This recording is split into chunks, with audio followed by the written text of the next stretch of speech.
Hola a todos, muy buenas noches, espero se encuentren muy bien. El día de hoy vamos a hablar sobre isquemia mesentérica.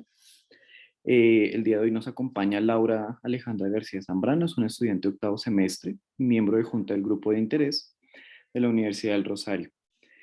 Adicionalmente nos está acompañando el doctor Juan Guillermo Barrera, que él es el jefe de cirugía vascular y endovascular de la Fundación Cardio Infantil y nuestro tutor honorario.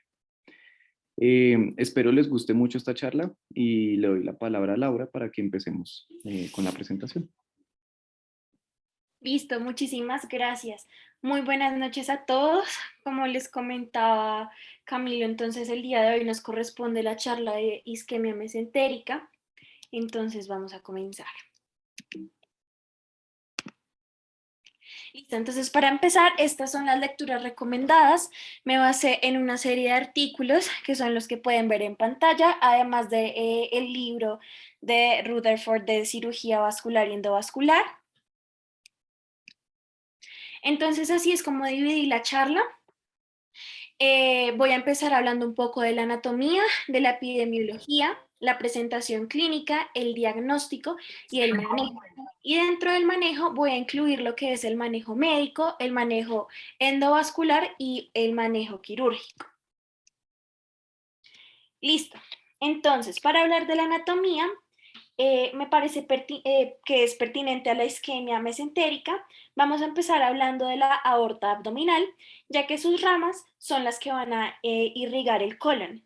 Las ramas de la aorta abdominal, digamos que irrigan muchos otros órganos como el intestino delgado, pero en este momento es pertinente hablar sobre la irrigación del colon.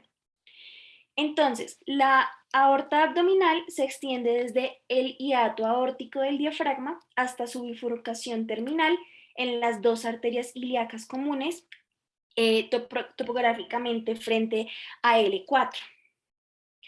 La aorta abdominal se encuentra en la línea media y se encuentra desplazada un poco hacia la izquierda, como lo podemos ver en la imagen.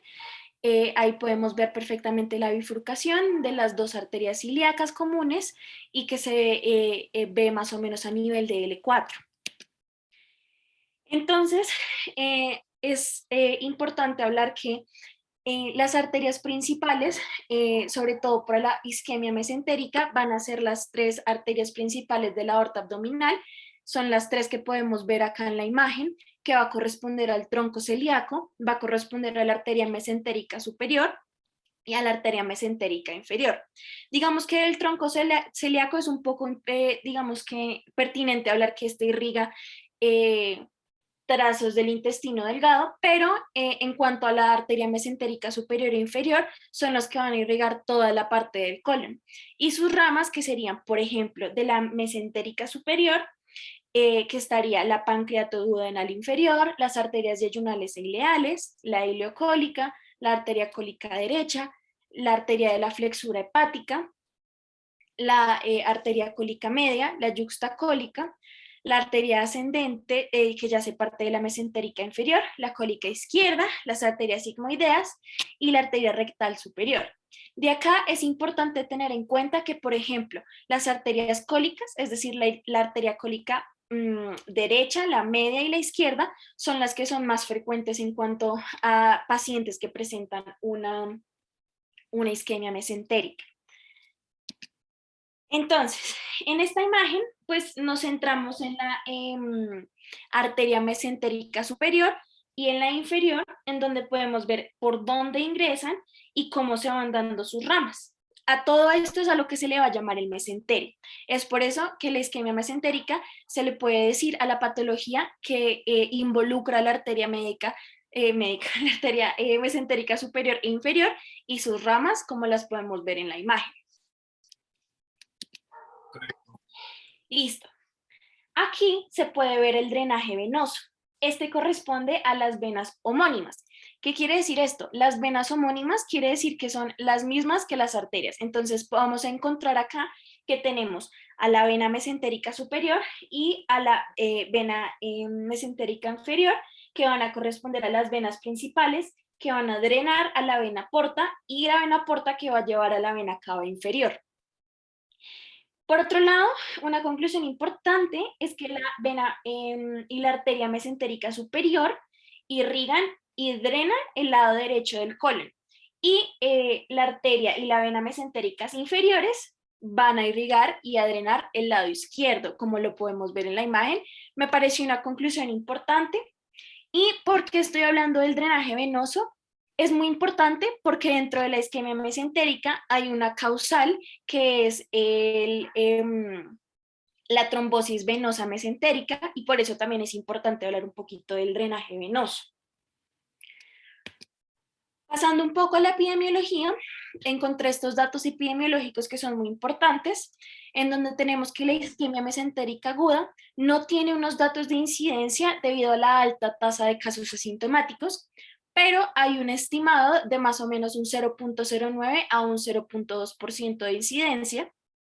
Por otro lado, la incidencia de la isquemia mesentérica aguda aumenta en pacientes mayores de 70 años, siendo que este rango de edad es en donde se empiezan a presentar todas las patologías como la enfermedad arterial periférica, la aterosclerosis y demás, que son las que van a ser también una de las causas de la isquemia mesentérica. Esto nos lleva al tercer dato, que es que, por ejemplo, los pacientes con aterosclerosis que se encuentran asintomáticos tiene placas ateromatosas, ya sean en la arteria mesentérica superior o en la inferior, en un rango de un 6 a un 10%. Por otro lado, el sexo femenino tiene un mayor riesgo y pues son más propensas a padecer una isquemia mesentérica, ya sea crónica o sea aguda, y digamos que esta proporción es de un 3 a 1. Y por último, tenemos que la isquemia mesentérica representa 9 pacientes de cada 1000 ingresos a urgencias. Listo. Entonces aquí vamos a pasar a la presentación clínica, y para este punto hay 3 preguntas importantes que quiero que queden claras al terminar, digamos que la charla, y pues en cuanto a la presentación clínica de la patología. Me parecen muy clave y son las siguientes. ¿Qué es la isquemia mesentérica? ¿Cuál es la etiología más común? ¿Y en quiénes se sospecha? Como la de Bogotá. Entonces, ¿qué es la isquemia mesentérica? Esta consiste en el estado de hipoperfusión mesentérica que se da mediante distintos mecanismos. Esta puede ser aguda o puede ser crónica. ¿Qué va a pasar en la aguda? Pues como su nombre lo dice, digamos que se desarrolla de horas a días, y la crónica puede progresar de semanas a meses, y digamos que la aguda es digamos que una emergencia y es más complicada que la crónica. Nos vamos a enfocar, digamos que en esta charla, un poco más que todo en la aguda, ya que la crónica, en primer lugar, pues es poco común y ocurre básicamente como un resultado de la aterosclerosis, aunque pues o sea, hay algo que sí es muy importante, y es que la isquemia mesentérica crónica es muy subdiagnosticada precisamente porque digamos que hay un rango de tiempo mayor en el que un paciente puede estar rondando entre otros diagnósticos antes de llegar al diagnóstico de isquemia mesentérica crónica, y como les venía comentando es menos complicada. Entonces, por esta razón nos vamos a enfocar en esta charla un poco más en la aguda. Entonces, aquí llegamos a cuál es la etiología más común. Tenemos que para la isquemia mesentérica aguda puede ser la embolización a las arterias mesentéricas, la trombosis aguda por placa ateromatosa preexistente como factor de riesgo más que todo, y la podríamos clasificar en 4 causas: el embolismo arterial, la trombosis arterial, la isquemia mesentérica no oclusiva y la trombosis venosa. Hay otra cosa muy importante que yo encontré, y es que podemos dividirlo en 3 estadios. Esto también va a ser un poco más importante en cuanto a los hallazgos clínicos y a la presentación en sí, el cuadro clínico, cómo va a estar, y es que el cuadro puede variar dependiendo si es un estadio más temprano a uno más tardío. Entonces tenemos la clasificación que dice que el estadio 1 corresponde a una colitis isquémica que es reversible. Digamos que en este momento no hay una necrosis que comprometa el colon. En el estadio 2 puede empezar a haber una extensión a la pared intestinal con necrosis de la submucosa y capas musculares. y en el estadio 3 encontramos que ya hay una necrosis transmural. Listo, entonces vamos a empezar a hablar de cada etiología puntualmente. Entonces comenzamos con el embolismo arterial. Tenemos que estos émbolos consisten en émbolos que son producidos a nivel cardíaco, es decir, en pacientes que cuentan con una fibrilación auricular, antecedentes de infarto agudo miocardio, con cardiomiopatía, defectos estructurales cardíacos y tumores cardíacos. Por otro lado, también puede ocurrir en pacientes que, por ejemplo, han presentado endocarditis. ¿Por qué? Porque pueden producir, la endocarditis puede producir un émbolo séptico desde la válvula cardíaca que está afectada. Recordemos también que de pronto es posible que el émbolo pueda provenir de la aorta abdominal en casos de las placas ateromatosas. Por otro lado, este es la causa más común de isquemia mesentérica aguda. Entonces, la etiología más común, respondiendo a la pregunta, sería el embolismo arterial, representando este de un 40 a un 50% de los casos de isquemia mesentérica aguda.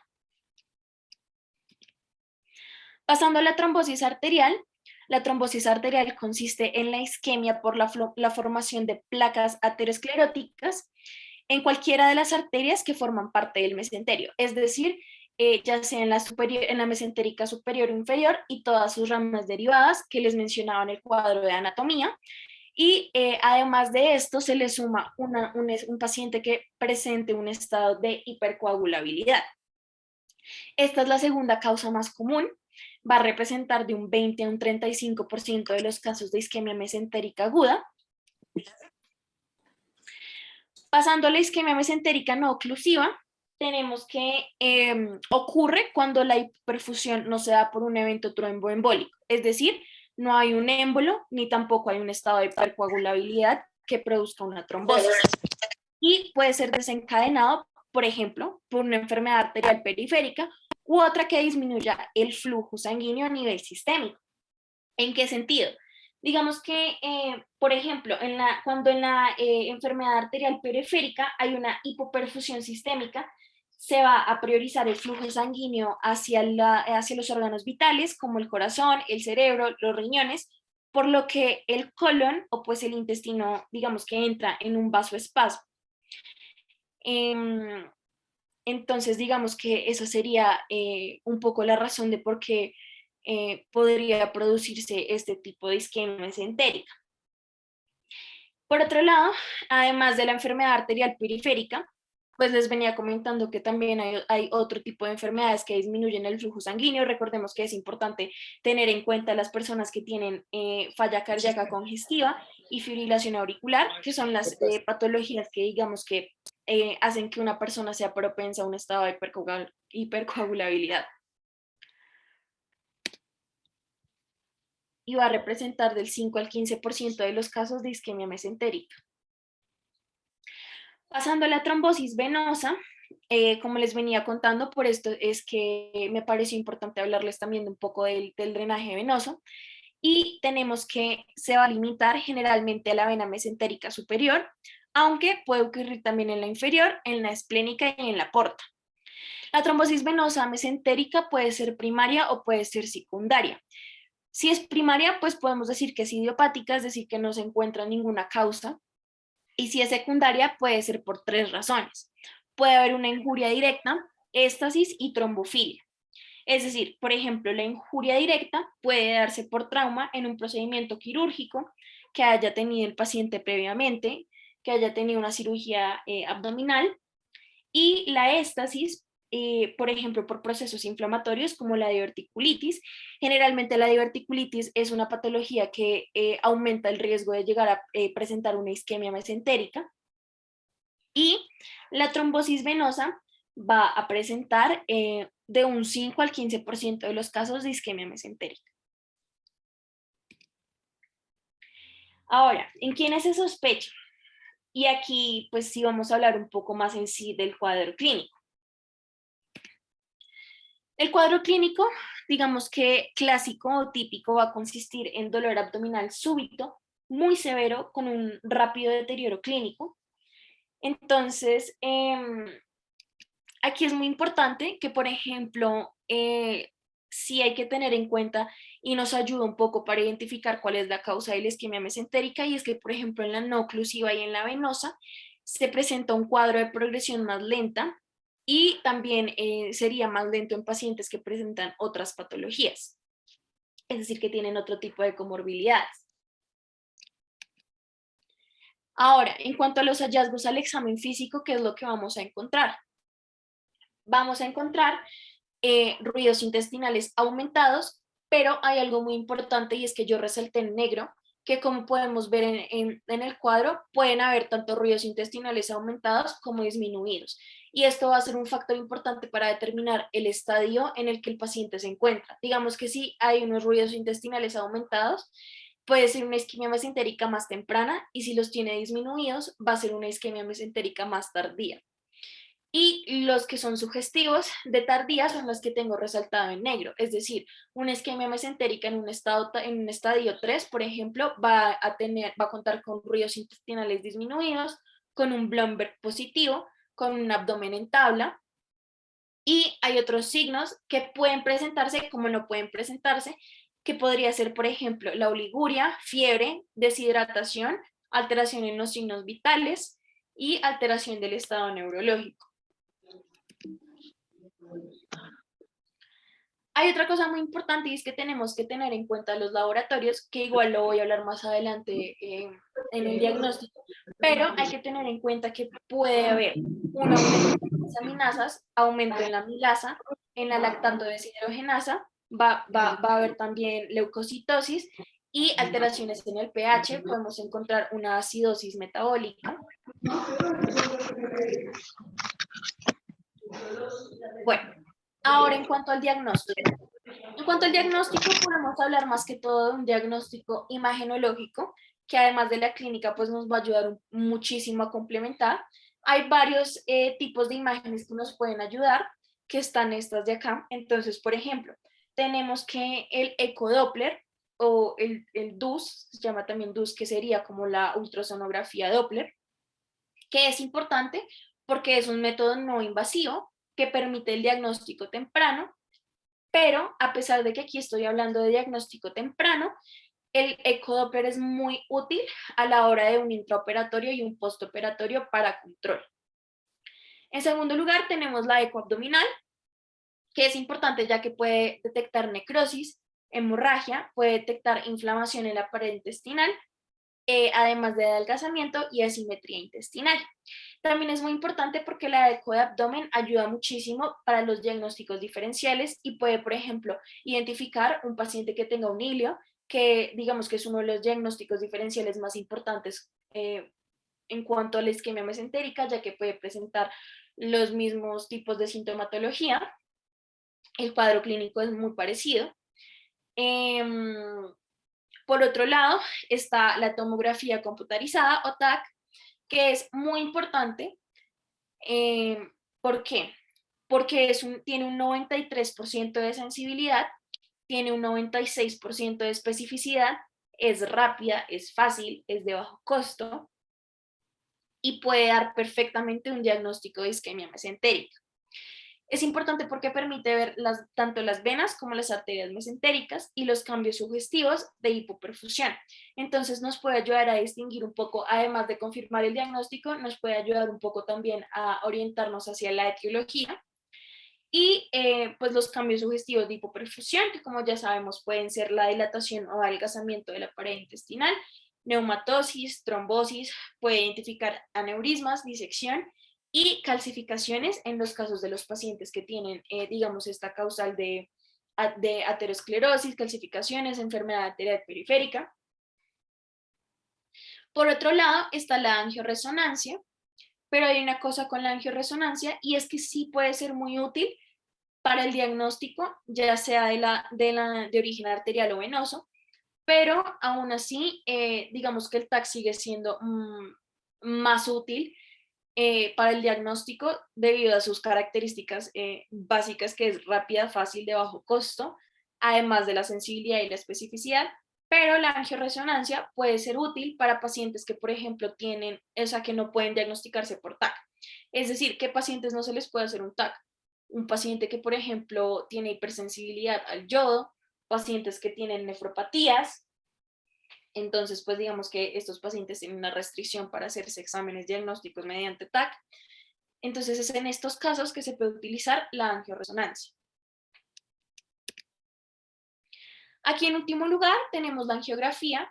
La angiografía es el gold standard para el diagnóstico de isquemia mesentérica porque provee una localización exacta de la oclusión y da una imagen anteroposterior y lateral de la aorta abdominal. Y además de esto también permite la cateterización del tronco celíaco de la arteria mesentérica superior e inferior. Digamos que la única desventaja de la angiografía es que es un método invasivo, pero aún así de que sea un método invasivo sigue siendo el gold estándar para el diagnóstico.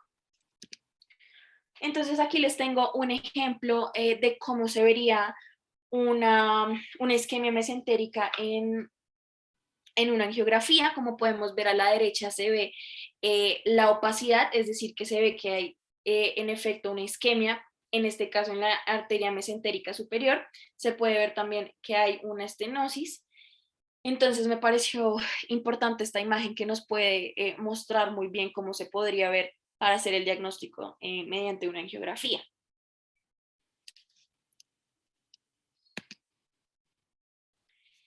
Otra cosa para el diagnóstico, que además de las imágenes, como les venía comentando, es que se debe pedir laboratorios, es decir, un perfil hepático completo que contenga, como les venía mencionando, que contenga todas las transaminasas. Es importante pedir también la LDH, la lactato deshidrogenasa. Es importante pedir la amilasa, electrolitos, hemograma. El hemograma, pues tratando de ver si un paciente que presente una leucocitosis, que es muy característica de esto. Reactantes de fase aguda, que también son muy importantes, la PCR, la BSG, albúmina y gases arteriales para poder ver el pH si el paciente está presentando una acidosis metabólica. Listo, ahora el manejo. Otra de las preguntas clave, como las que mencionaba en la presentación clínica, por ejemplo, es la siguiente, y es ¿a quiénes intervienen y cómo se interviene? Entonces acá vengo a comentarles un poco del manejo médico, del manejo endovascular y del manejo quirúrgico. Entonces, en cuanto al manejo médico, en primer lugar, debe haber un manejo preventivo para evitar que se siga progresando la aterosclerosis en un paciente que, por ejemplo, sea el caso, mediante el uso de estatinas, además de anticoagulación en pacientes que se sepa que mantienen un estado de hipercoagulabilidad, es decir, pacientes que tienen distintas comorbilidades, por ejemplo, un paciente que tenga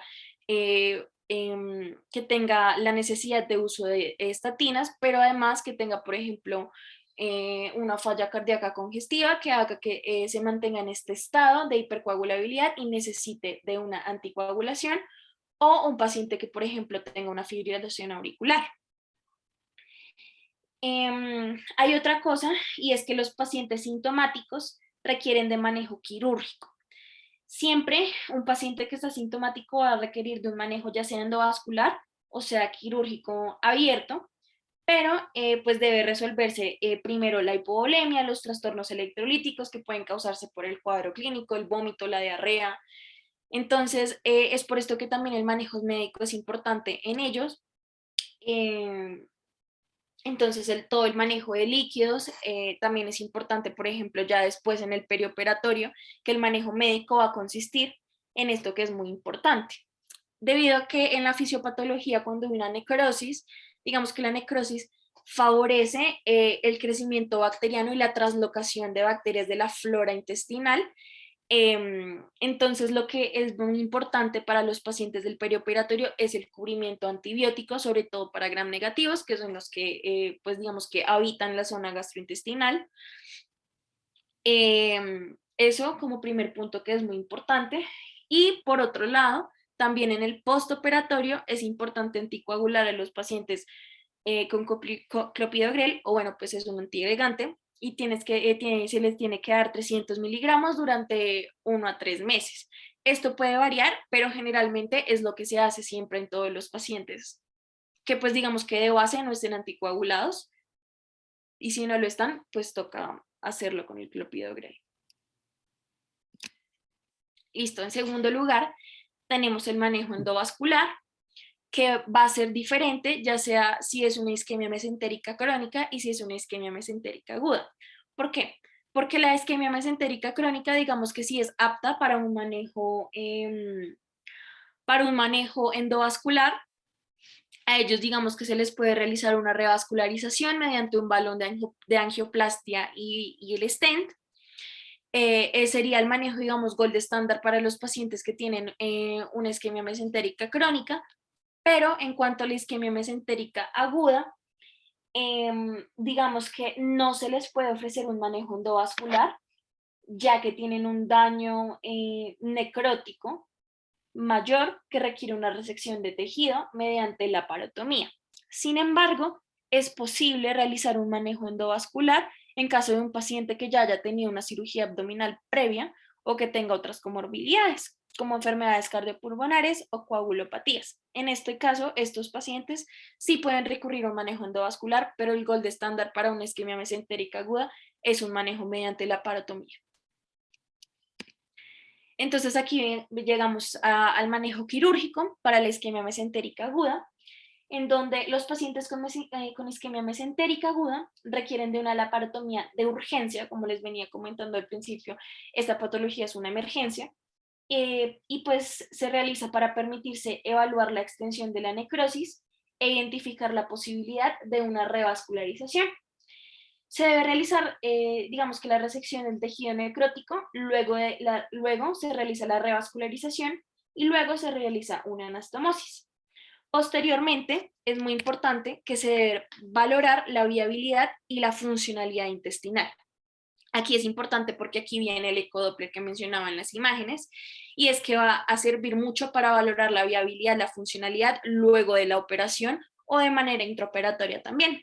Se puede realizar también espectrofotometría, perdón, y angiografía intraoperatoria. Hay otra manera que también es valorarlo de manera clínica, que el paciente presente un peristaltismo adecuado.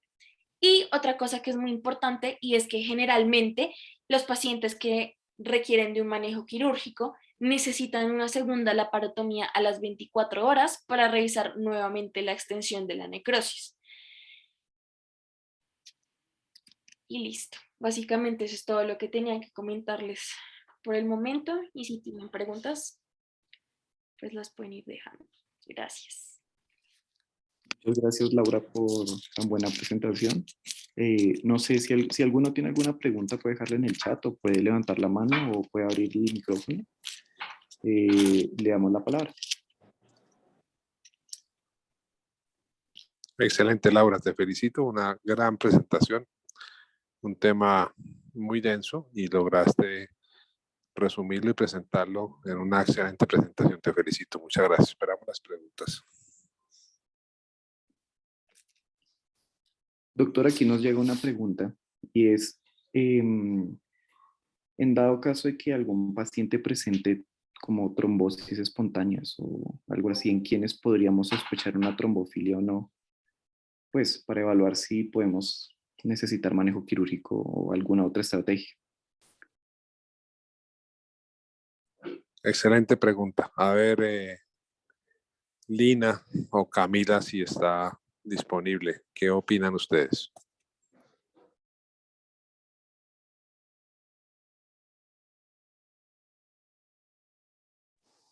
Hola, buenas noches. Pues depende, ¿no? El paciente habría que estudiarlo. En principio, pues una trombosis venosa espontánea en un paciente joven y que lleve pues de manera secundaria una isquemia mesentérica de origen venoso, pues sí habría que sospechar que ese paciente tenga alguna trombofilia, o también puede sospecharse que tenga malignidad o algún estado pues que le produzca cualquier alteración de la triada, que produzca hipercoagulabilidad y pues que sea potencialmente corregible.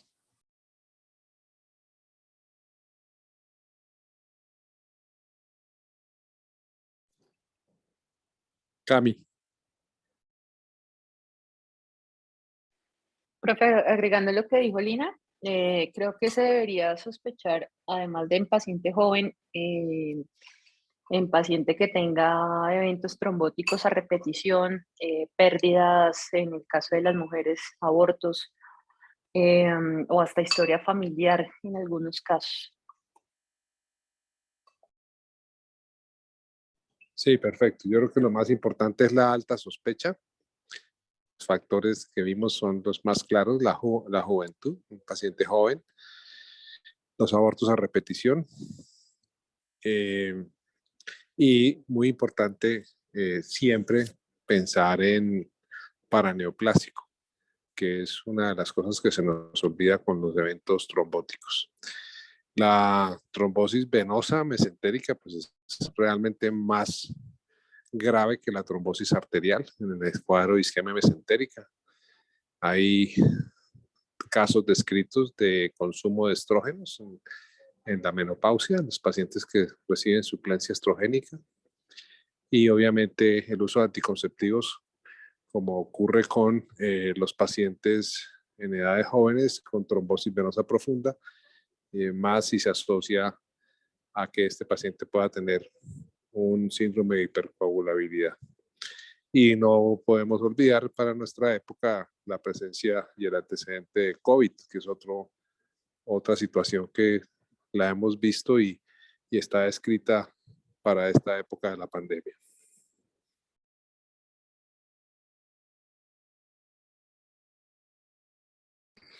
Listo, gracias, doctor. No sé si hay alguna otra pregunta. El doctor Hernando Thorn quiere hacer una pregunta. Tiene la palabra. Buenas noches.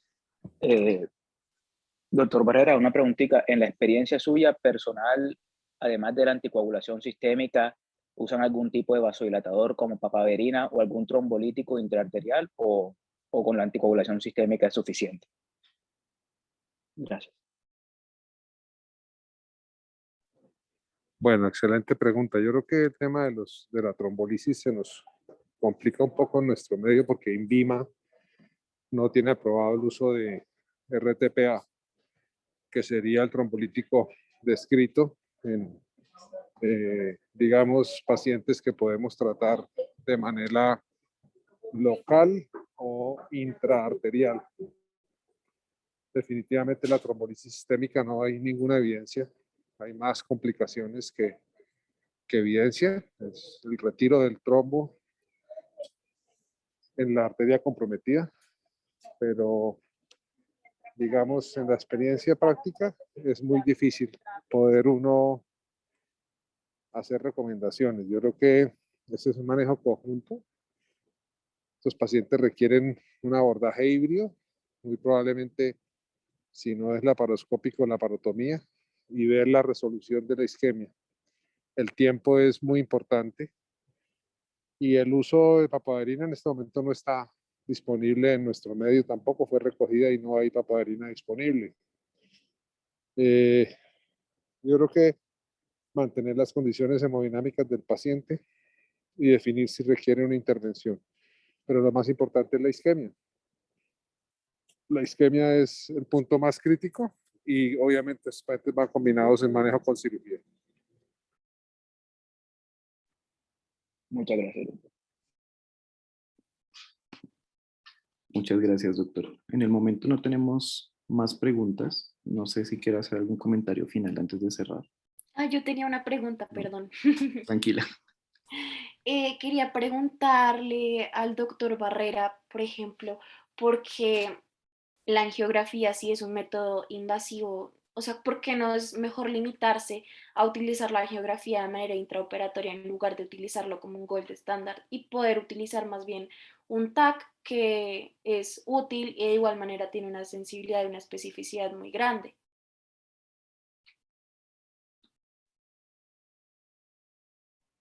Excelente pregunta. Yo creo que es una pregunta muy pertinente y es que, claro, nosotros hacemos otros métodos como métodos diagnósticos y dejamos la angiografía para intervención.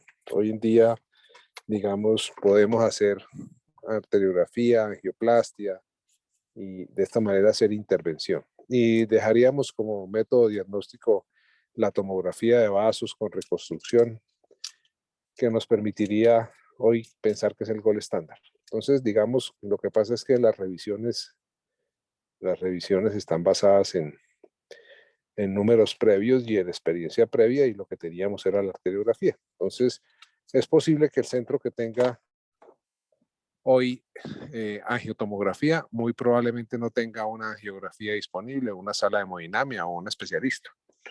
Es más frecuente en nuestro medio tener tomógrafos.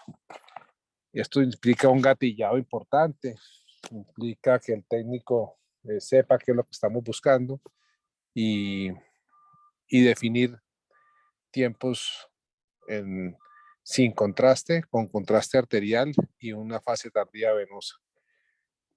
Ese es tal vez el método diagnóstico. Una vez comprobado el diagnóstico y dependiendo del cuadro clínico, el compromiso de 1, 2 o 3 vasos, definir la intervención. Muy probablemente podamos hacer intervenciones en salas de cirugía con arteriografías intraoperatorias para resolver si con el procedimiento que hicimos pudimos retirar todo el trombo o por el contrario puede haber residuos o haber embolizado distalmente, y probablemente la arteriografía sea el método intraoperatorio de elección. Entonces yo creo que eso sería la recomendación del uso de arteriografías por intervencionista, el cirujano o el que está haciendo el procedimiento, y no dejarlo como un método diagnóstico. Probablemente se perdería mucho tiempo esperando tener disponibilidad de una arteriografía. Y depende mucho de la institución. Entonces, creo que es parte del protocolo que debe establecer cada institución para el manejo de estos pacientes. Como les decía, la participación del grupo de cirugía general, quienes son los que evalúan el dolor abdominal en primera instancia, la sospecha, las imágenes, si el diagnóstico fue intraoperatorio en una laparotomía, la resolución del cuadro a veces es muy dependiente del tiempo de evolución, de las secuelas de necrosis, isquemia, como lo dijo Laura perfectamente en la presentación, la necrosis transmural. Hay una necrosis o una isquemia mucosa avanzada que pasa desapercibida en el examen clínico de las asas intraabdominales y solamente se puede evaluar por endoscopia, y esos pacientes requieren casi que una segunda mirada, pero si ya tenemos el diagnóstico ubicada anatómicamente la arteria comprometida y vamos a hacer una intervención, la intervención de la arteria requiere también evaluar la respuesta del intestino. Entre más tiempo pase, la remoción de coágulos y la isquemia produce un síndrome de reperfusión tardío que puede aumentar la mortalidad del paciente, y a veces es mejor resecar el segmento intestinal comprometido y no someter al paciente a este riesgo de reperfusión.